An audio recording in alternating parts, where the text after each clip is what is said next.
Hello, hi everyone. Welcome back. How are you all? Asa खालामो नोंथांमोना बयबो मोजाङैनो दङ।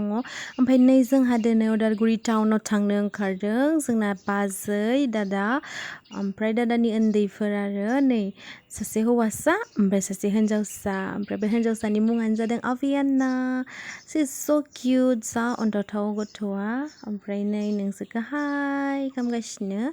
मालाय फ्लाइं किस होनोबो रोंबावोसो आरोना उन्दैया।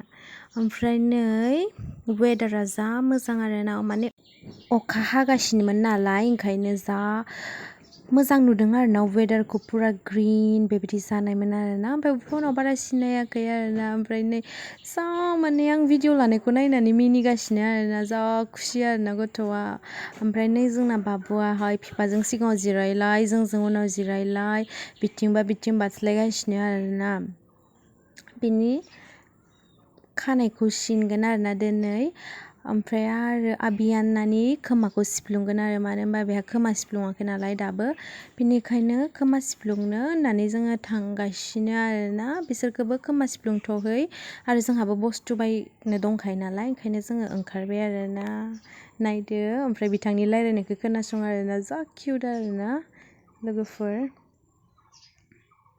ओमफ्राय अखा हाबाय थानायखाय मानसिफोराबो बारा भिर नङा आरोना ओमफ्राय लामाफोराबो ना अखा बांद्राय हाबाथाय बे लामाया पुरा लोमजोबो आरो आबियाना ओइ ओइ ओइ ओइ बिथिं नायलाय नोंखौ बाबाया अनना अना आयु